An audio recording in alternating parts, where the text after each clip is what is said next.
Oh my God.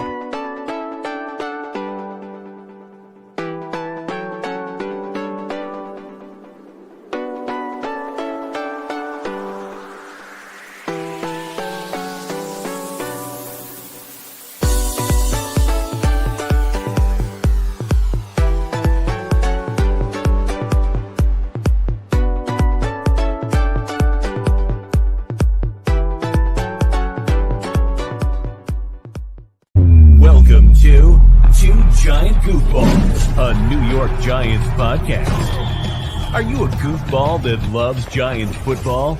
If so, sit back and relax as we talk about the team that both excites and frustrates us so much.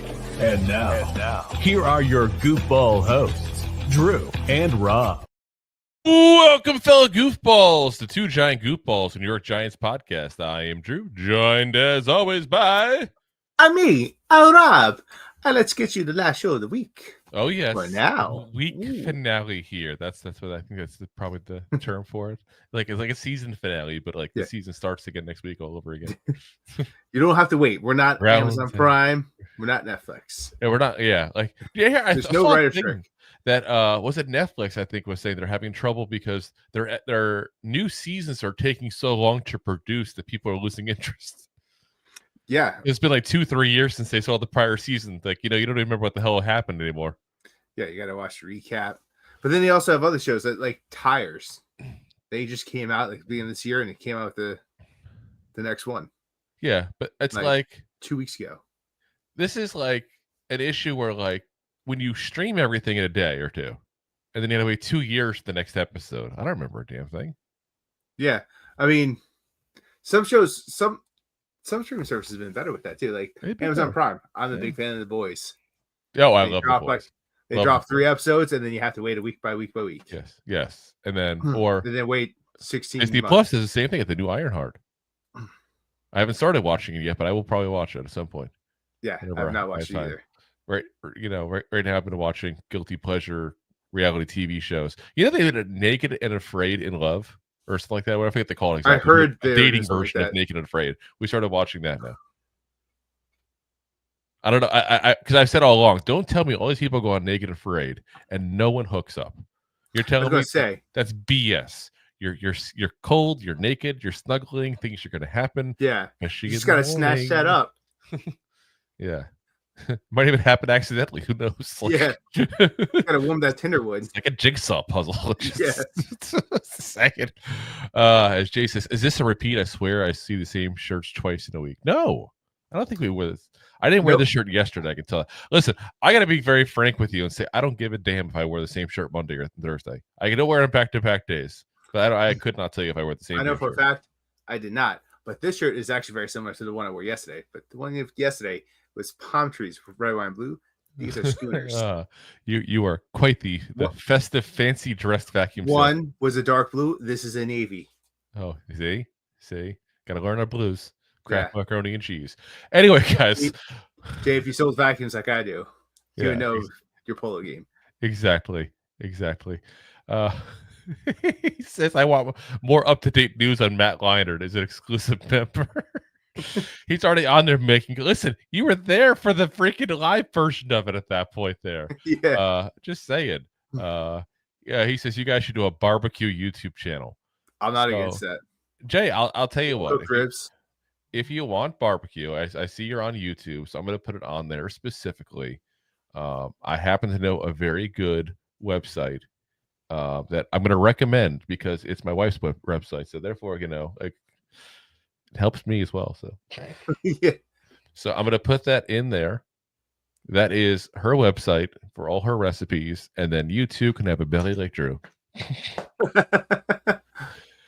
And he says, I am on YouTube because Twitter sucks. Listen, we say it now like proud about it. And it's funny because we say all the time now, go on YouTube. It's the best place to support content creators. And whenever I go on anybody else's show, I say the same exact thing. And it's like, whoever show I go on, they're like, yeah. But they don't say it themselves for some reason. YouTube cares about content creators. Nobody else does. Point. I mean, that's the platform. It's just content creators is what made Exactly. YouTube what it was. So, It like I is. said, we definitely encourage YouTube as the place to go to watch or listen to the show. That's for damn sure. But listen, wherever you watch, wherever you listen, we appreciate you guys. I should also say before we get started too, I got to say a special thank you to the listeners as well on the audio. He's mentioned the day that we're this close to breaking a record for most downloads in a month. We have not just beaten it, but we've already beaten it by a good amount now as of today, thanks to all the downloads from yesterday's episode. And we are officially, a new record now with still days to go. I mean, we got what, 5 more days left of the month or something like that? I mean, like, is it 4 more days? I don't know. Yeah, 4 more days. 4 more days. Okay, yeah.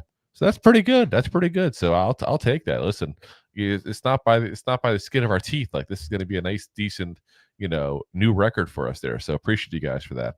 Got to say a couple of thank yous for some people watching as well. And I see Ryan's Big Blue Podcast in the building as well. What's up, man? And Richard Murphy, I see you there as well. And listen, I'm sure Deb is lurking somewhere in the background as well. So we got to give a special shout out to her. Yeah, Deb. And of course, there's Mac the Giants fan. Listen, everybody's coming out of the woodwork today. You know what it is? Yesterday was I think the NBA draft, remember correctly. Yeah. So, like, nobody was on. Like, it was the me and Rob show, basically, and just Jay. Yeah, sorry. I was a wrestler. I wasn't into basketball. Listen, I used to love basketball. If they got rid of there she is. I'm here now, Deb. I knew she was. Hey. Listen, it's kind of like I don't want to say we take you for granted, Deb, but I just assume you're here if we're on, and I appreciate that. Yeah. So we're not taking it for granted. I just assume it. But yeah, like I said, I used to love basketball, guys, and I feel like all it is now is 3 points and dunks, and that's it. And I just can't get behind. Wasn't a kid from Jersey? Was he supposed to take like top 5? Like I think he was projected number 2 or something. Could not tell you anything. Yeah, the only article I kept on seeing was apparently there was some kid who got drafted whose mom is apparently attractive, and Twitter went crazy over it. I don't know. It happens, Yeah, it's called the MILF Drew. It happens. Is it at our age still called that? I mean, I feel like that's what you're doing. It's like you're chasing a cougar, but at this point, it's like, well, it's we're like we're their age. Now it's like 20 years ago we were MILF hunting. Now it's the lady with the kid. I'm just saying these kids are like 19 years old. Keep in mind the NBA is younger. They're not 24, 25-year-olds like in the NFL draft. So it's like they're 19, I'm 22. So like, yeah, I'm old enough to be their dad. There you are. That's scary. That makes me feel old. For good reason, obviously. I am old, but that's a whole separate issue. Let's get into the news, goddammit. We're doing too much. Usually the MILFs at our age are the G-MILFs. Yeah. Anyway, let's talk about training camp. So, because the dates are officially released there, so I want to make sure everybody knows about that, especially all that are locals to the Giants that want to go to the practices here. So the training camp officially opens up on the 22nd, but the open practices be the 23rd, 24th, 25th, 27th, 28th, and 29th, as well as the 31st. They're skipping the 30th for some reason. And then in August, the 1st, the 2nd, and the 4th. And then the August 13th, they're having a nice one. They're doing a joint practice with the Jets. So that'd be nice. So listen, check out, you know where to go if you want tickets. Go to Giants.com, go to the right places. Don't go to the scalpers and all that hoopla at that point. The people that resell these things. I hate those kind of websites. It's sad to say because that means we probably won't get ever sponsored by them, but I don't care. It is what it is. It's ridiculous. It's like, oh, you spent $30 on a ticket, then you resell for $100. No, stop. It's ridiculous. Yeah. Don't buy it. Let somebody buys who wants it. Yeah. So yeah, SeatGeek is listen. Come on, SeatGeek, all those ones, all those resale ones. But SeatGeek's not resale, is it? Yeah, they are. Huh. I thought it was also original too, because they might sell original. I doubt it though. I thought Ticketmaster is the only place that does for the NFL. The NFL Ticket Exchange is the only resale that I used and like. Anyway, as Jay claims we're knocking fellow salespeople, but anyway, preseason schedule that also they release as part of this as well. August 9th at the Bills, August 16th versus the Jets, and August 21st versus the Patriots. So, yeah, that means you got 2 out of 3 guys. You got 2 out of 3 home games to go to. So you got the Jets and Giants on the day before my birthday on the 16th, and you got the Patriots on the 21st, which is kind of crazy to have them that close. Yeah. You know, you got like 5 days in between the two. I guess like having a Thursday night game. Now, the nice thing is too, if you're not local guys, and I said this before, I thought that was the case, but it's definitely 100% official. NFL Network is going to carry the 2 first games. The third game, the Giants and the Patriots, is going to be on Amazon Prime. So no matter where you live, you will have access to watching all 3 of the Giants preseason games. So you can once again remember, like we do every year, that preseason is exciting until it begins. And then you realize it's not so good. It just means football is that much closer. It is. So let's get on to the next thing, though. Unless you want to share the breaking news I shared with you earlier today. That's all right, Drew. You can get right into it. I thought it was Drew funny. stubbed his toe. No, what I got you looking on Googling earlier today. Oh. I thought it was good. I sent him a text message that said, "Breaking news: Shedeur Sanders off to a fast spring, according to the Ohio State troopers." I thought it was funny.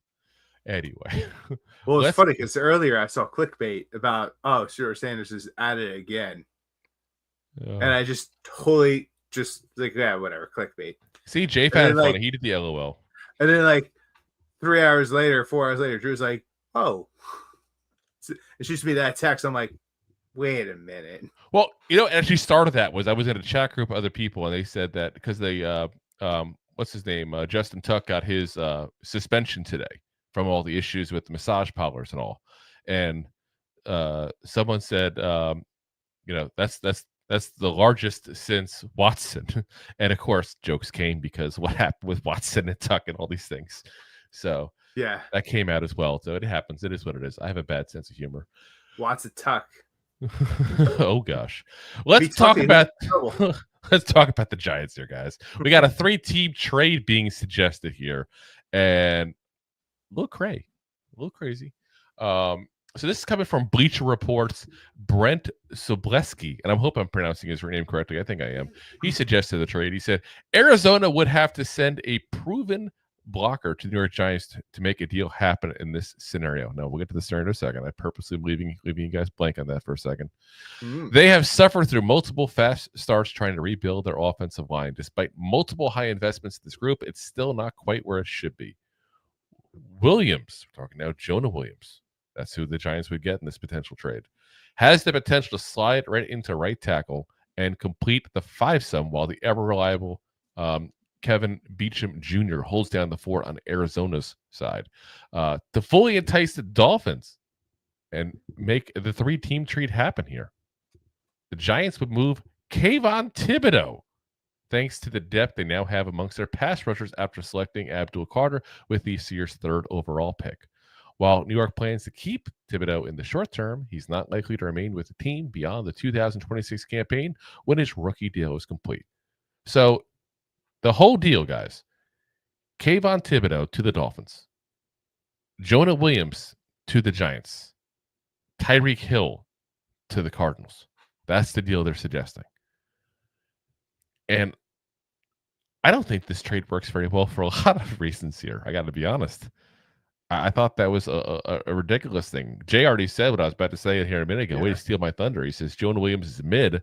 I thought they were going to sign him when he was a free agent.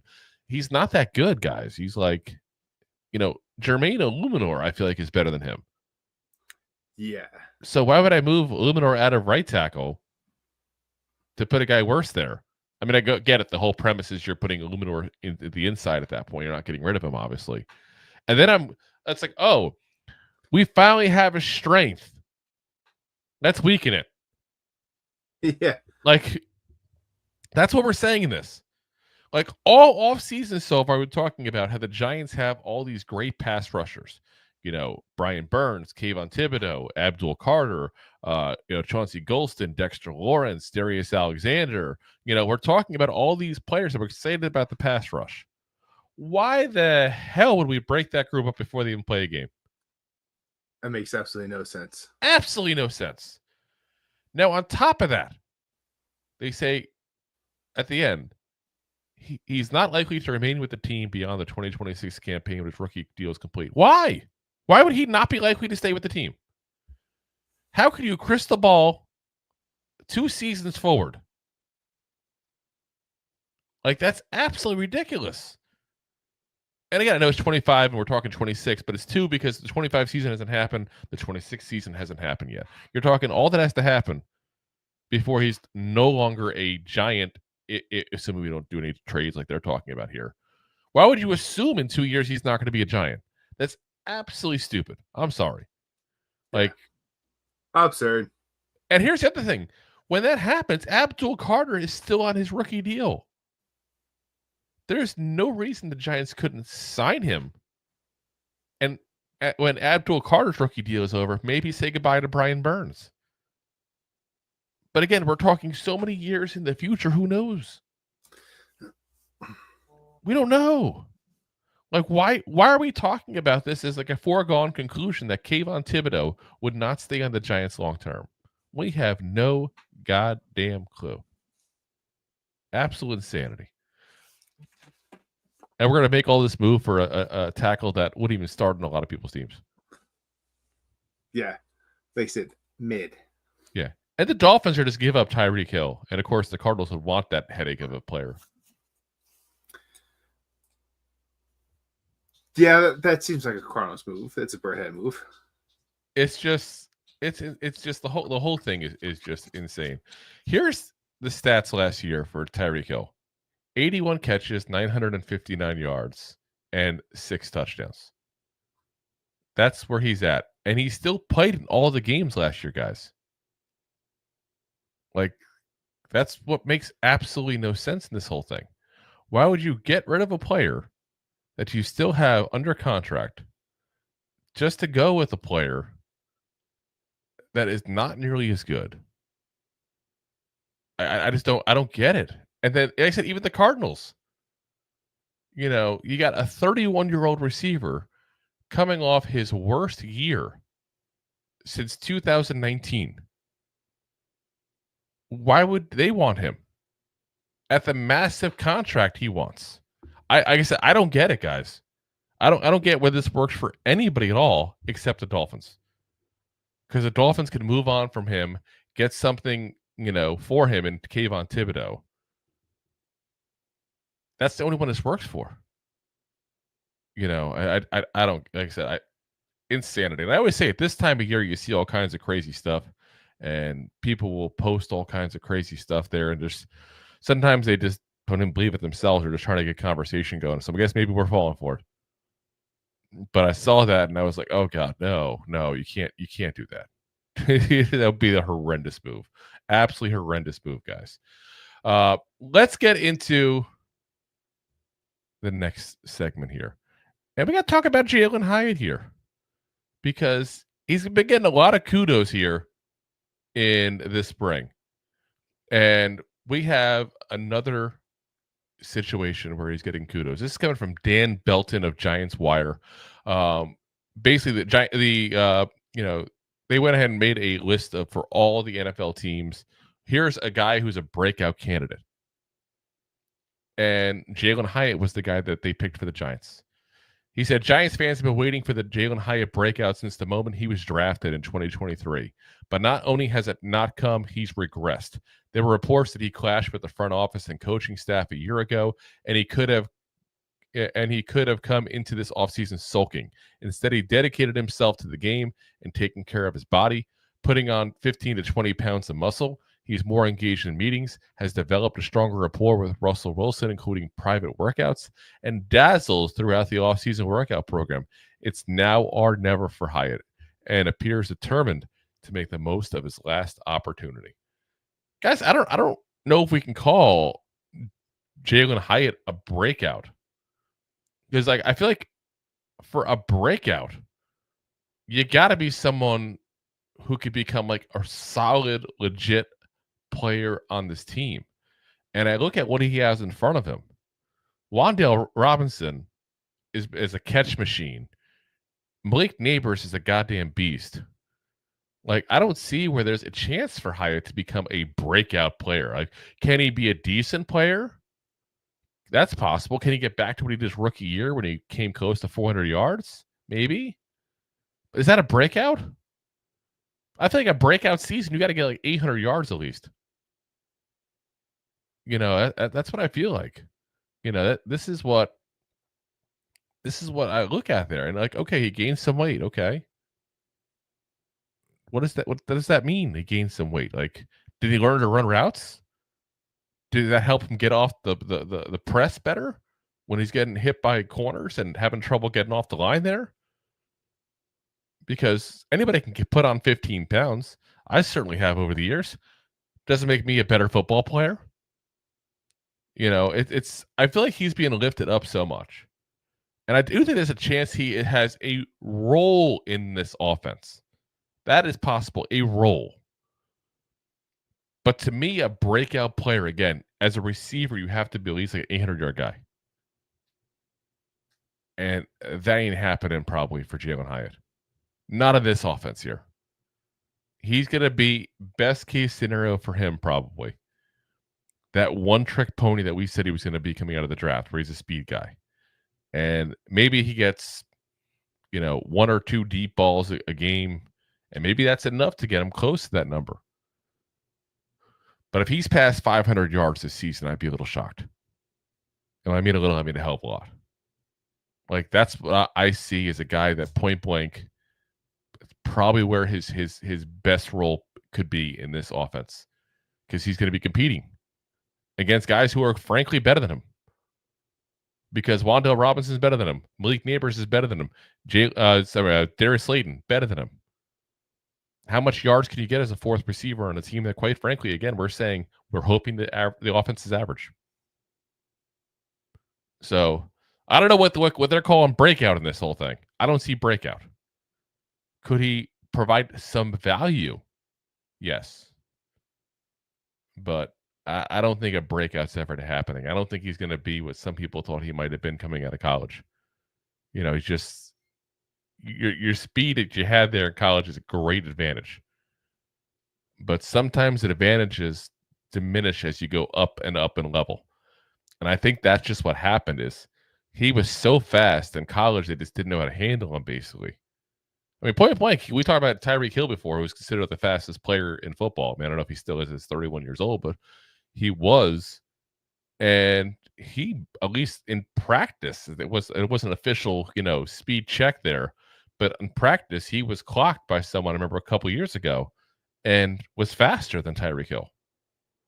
He's quite possibly the fastest guy in the NFL, but that doesn't mean a whole lot as much as it does in college.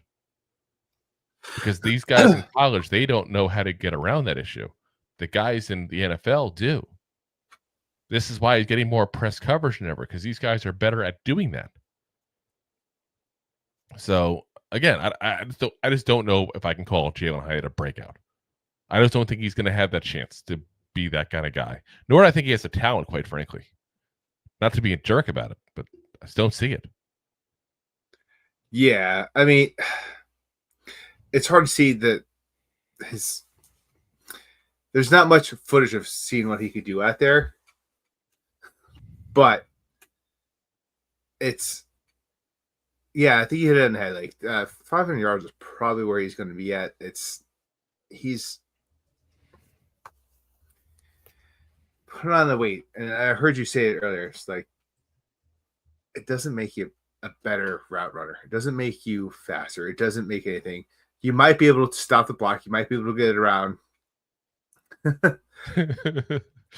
You might be able to get around. Yeah, I'm joining Jay in the comments section, mocking you.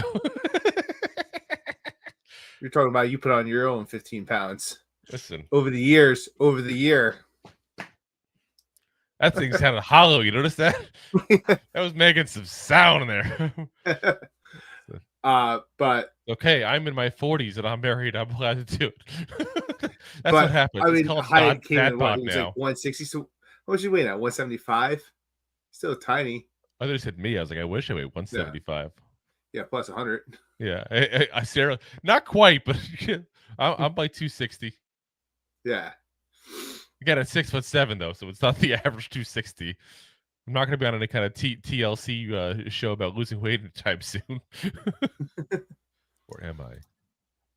But I mean, coming soon to A&E. But Tyreek Hill is 31 years old. He's like, what, 185? Yeah. And he's still got speed, but he also has abilities to get separation. And he's a damn good route runner. Yeah. Listen, I there's a lot of issues I have with Tyreek Hill, and that's mostly his personality and who he is as a person. Because he got arrested week 1.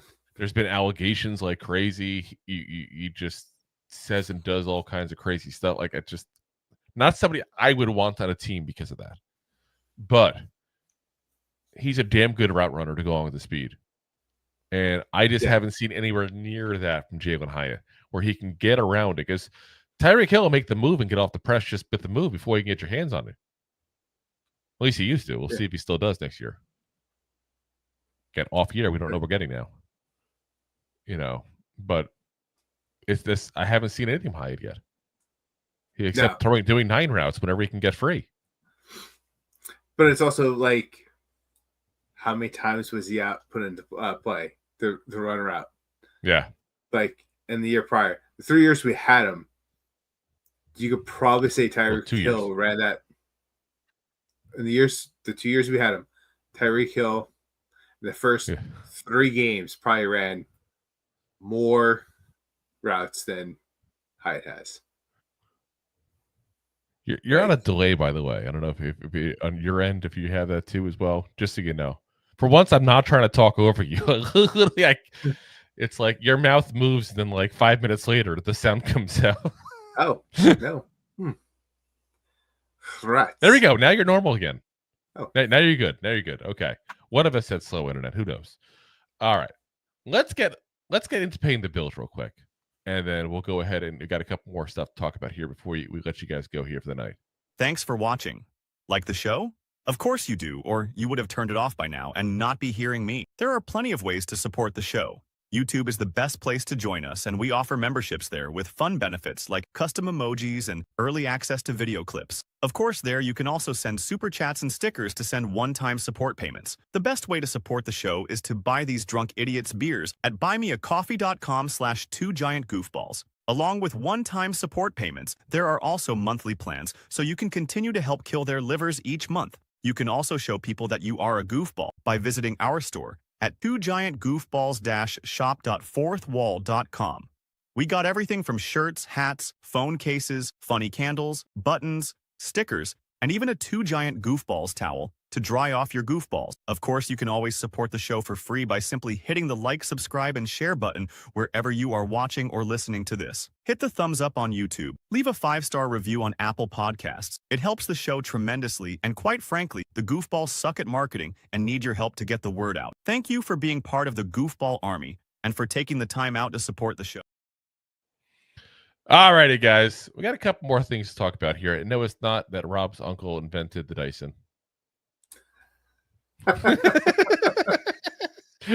Oh my gosh. Such a jerk. Listen, if you can't beat him, join him. At this point, Jay's got me involved in making fun of you for selling vacuums, even though you don't even sell vacuums. I don't know what even started the whole vacuum selling thing. My awesome white polo that has like palm trees on it. Apparently, it looks like selling vacuums. That's like more of like something a timeshare salesman would. That's what I thought. I thought it looked like it should be selling Cuban cigars or something. I was thinking like the guy who's like, "Ooh, would you like a margarita? Here's a pen. Sign up for this vacation club." Yeah. I've always been curious. You just have to rent it for once a week for the next 30 years. No big deal.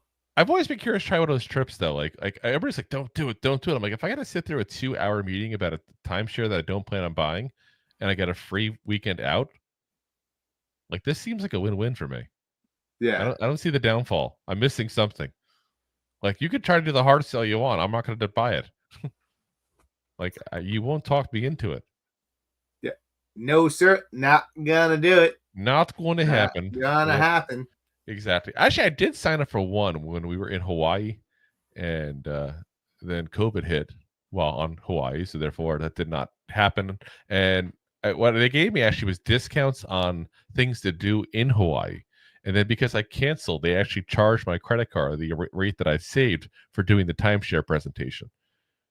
And I'm like, well, this doesn't make sense. You want me to go with COVID? Yeah, right. Do a COVID timeshare? You get the sniffles, and you get the sniffles. Everyone gets the sniffles. Oh my gosh! All right, we need to take some Ritalin for the rest of the episode here. We spent more time talking not about the Giants than talking about the Giants this episode. I feel like. Let me tell you about this vacuum, the Rainbow. It's a wet vac. It's fantastic. It also goes from suck to blow. The wet rainbow. Okay. Might not be the best pitch to go door to door with sometimes, but okay. Abdul Carter. Let's talk about Abdul Carter here, because the list of top 100 players came out here in the NFL. Now, they did this every year. Pete Briscoe for CBS Sports does it, and he listed his top 100 players, as he does again before every season. He left off all rookies, but he did give a section of like, hey, here's players who could make this list potentially. And I thought that was a good way of doing it, because again, you should never make any top list of anything before you've played a single down in the NFL. Yeah. Like that's absolutely ridiculous. But again, obviously Abdul Carter was on the list because let's be honest, if you had to put $100 on who's going to have the best career, you're probably going to put it on Abdul Carter right now. Like if you have all the rookies in the NFL coming into this league, you probably would put it on. You'd probably put it on Abdul Carter. But here's what he said. He said opposing offenses will not be able to double team Dexter Lawrence, Kayvon Thibodeaux, Brian Burns, and Carter. Someone is going to get one-on-one opportunities to rush the passer. Carter's entire draft profile was built on his cat-like quickness and improving strength. If he produces to the extent his number 3 overall selection suggests, it'll be difficult to keep him off next year's list. You know, and what I love about this and got me thinking was his draft profile was built on cat-like quicknesses. Someone is going to get one-on-one opportunities to rush the passer. If he's the fastest guy on the field pass rusher-wise, and the line breaks down, it's reasonable to assume he might be the first guy to get there. Yeah. Which would definitely be a big selling point to him getting the stats. Now, again, when you get these stats, you don't get the credit, unfortunately, to the people that deserve it, that help you break down that line. So that's not me trying to take away from the other guys who are part of that there as well. But it made me wonder, like, could he be the beneficiary of line breakdowns to the point where he's just the first guy who happens to get there? Like, you know, that video we saw when all 4 guys were just, all 3 guys were on the field with Burns and Thibodeaux and Carter, and all 3 of them got through the offensive line. Yeah, that one is circulating around like crazy, and everybody was ooh about like nonstop. In that scenario, Carter probably would get through first. You would think so. Yeah. He's super fast. He is. Assuming he can break free from a block just as quickly. That's what's going to be the telltale sign. Yes, because he is, I don't know if it's the right term, but I'm going to use it anyway. He is the weakest of those. Like, he has the least amount of strength. Like, Dexter Lawrence is obviously stronger than Abdul Carter. Brian Burns, I also say, is probably stronger than Abdul Carter. Kayvon Thibodeaux, probably close, but I think he's probably a little stronger. Yeah. I mean, just even you got the NFL experience at this point. Like, yeah, he's probably stronger because he's got that man strength going on. That man strength. He's a man. No, you're a man. Manly man. I'm a real boy. No. But no, men, not man. No, boys. You're talking about Juba Carter coming out of college. You're a boy. Play line with men. Oh my god! I thought we were still gonna have Ritalin. Happened. But yeah, like I said, I like the write-up he gave because it made me think of that. Like I said, his speed is to the point where, again, that should be a huge advantage for him to being the guy that is the first guy to get to that quarterback. And very much potentially help him pad those stats. And we all know people love stats and sacks. Like, the more sacks you have as a pass rusher, the more fame you get, the more accolades you get. And it's kind of scary again. Like, Brian Burns last year had a great year. Slow start. We were definitely on him in the first couple games, but he had a great year overall. Yeah. Didn't have amazing sack numbers. He had good sack numbers, but he was also damn good against the pass. Meanwhile, you get guys like Yannick Ngakoue, like the height of his career, that run away from running backs but get to the quarterback, and they get a lot of glory for it. So it's a little unfair the way they do edge rushers. This is why, like I said, PFF is good for some things, not good for other things. This is one of the things PFF is good for, I think. Look at edge rushers. So, all right, let's talk about the Giants here overall in their defense, because we got a little bit of what might sound on paper a little crazy. But if you really think about it, I don't think it's that crazy. And the question is, are the Giants a top 10 defense? So it comes up because Mina Kimes over on ESPN listed the Giants as a top defense in 2025, a top 10 defense. She said, "I'd choose this team entirely based on the idea that the defensive line can just completely take over games and ruin the lives of quarterbacks. They also added some players in the back end that I think could stabilize things with Javon Holland at safety, Paulson Adebo. Phillips is really good. I really like the combination of Javon Holland and Tyler Nubin together, because I think you can have Nubin playing closer to the box where he's better personally. But set that aside. This is all about the front. Brian Burns, Kayvon Thibodeaux, Abdul Carter, Dexter Lawrence. Yeah, it's a nightmare. And they're deep. I like the D tackles they have. They drafted Darius Alexander as well and bring in Chauncey Golston. Every year, there's a defense where the pass rush just goes nuclear. And I feel like, why not the Giants? Why am I crazy to have them at 10? I don't think that's crazy. I don't think it's crazy at all. I don't think so at all. And what she didn't even mention Bobby Okereke in that, which is another guy that I think should get some mention of this. We're talking about why the defense would succeed.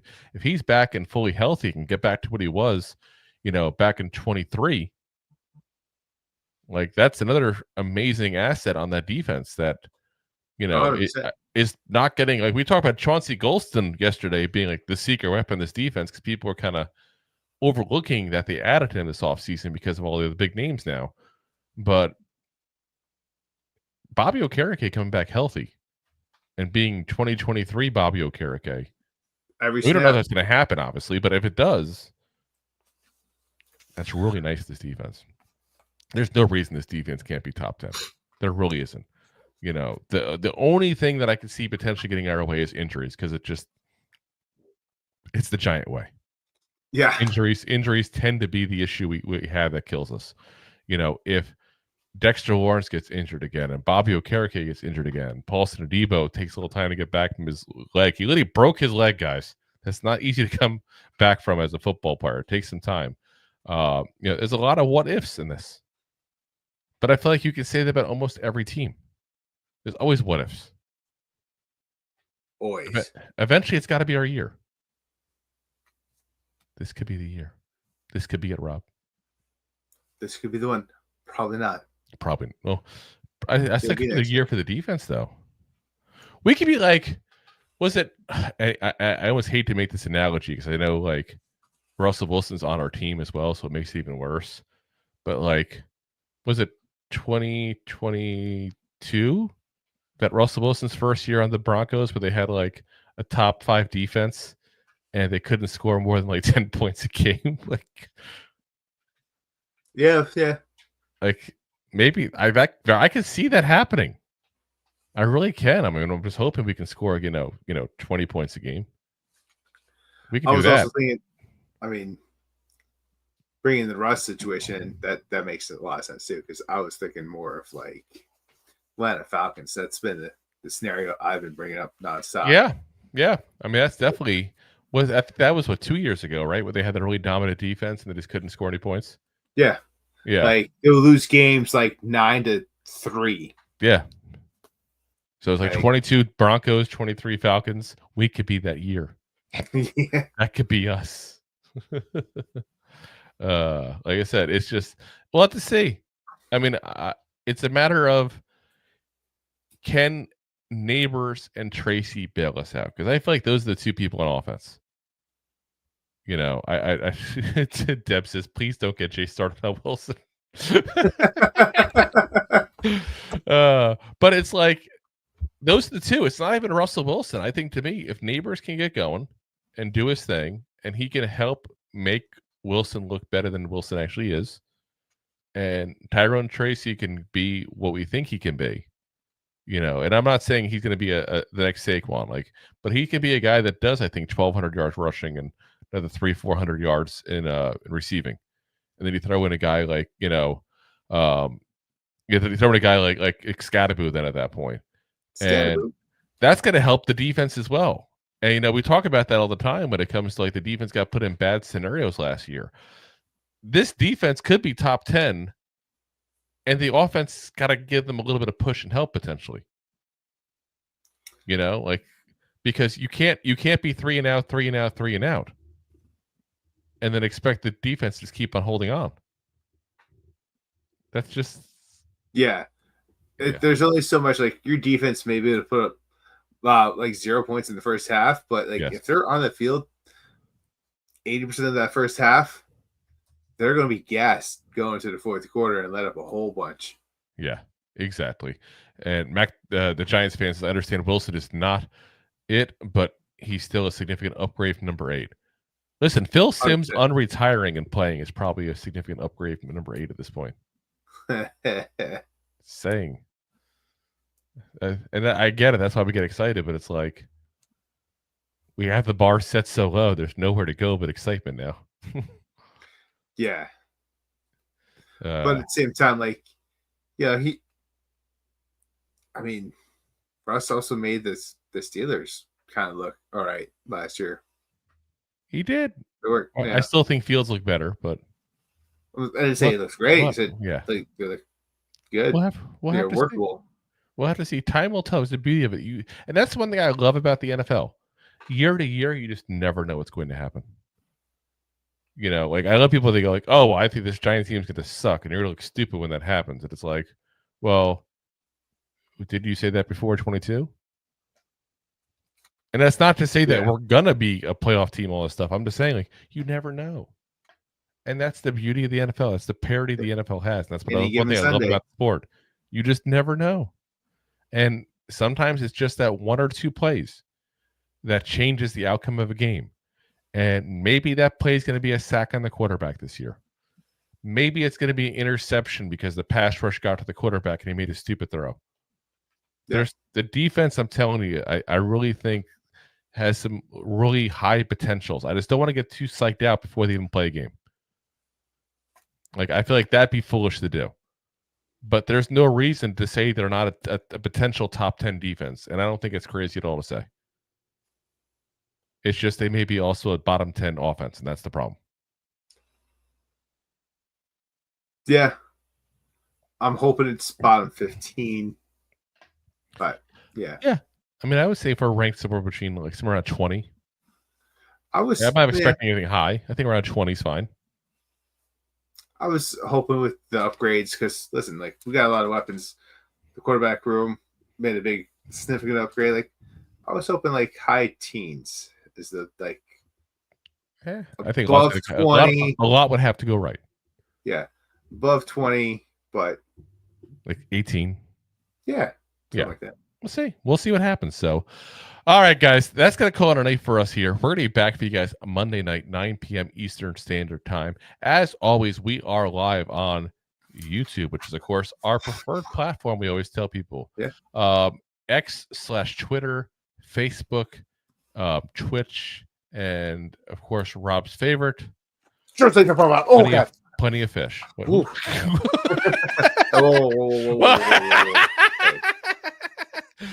Hey, Drew's also got a Grinder account if you want to stream on there. Someone's going to get called when the show is over. All right, guys. But yeah, we'll be back, of course, like I said, with also audio podcasts available the next day. on all the Apple, Spotify, iHeartRadio, Pandora, all the big ones there. Again, appreciate you guys for watching, and we'll see you guys on Monday. Have a safe weekend. If you're like me, living in the Tampa Bay area, avoid driving into tornadoes, because apparently that happens now. It's a thing. It does. There's a TikTok going around. This woman who got caught like 5 minutes down the road from me in a tornado. Yeah, well, that's crazy. Now, we're supposed to get a little bit of rain. The heat wave dropped over here in Jersey. We're hoping to dodge the rain this weekend because I'm supposed to go to Diggerland on Saturday. So if you can't dodge a wrench, dodge a ball. Dodgeball. All right, guys. We'll see you guys again on Monday. And as always, Giant fans, go G-Man! Go G-Man! Ross. G-Man! Russell. G-Man. Thanks for listening to Two Giant Goofballs, a New York Giants podcast. We appreciate your support. Thanks so much. Please, I'm begging you. Please subscribe.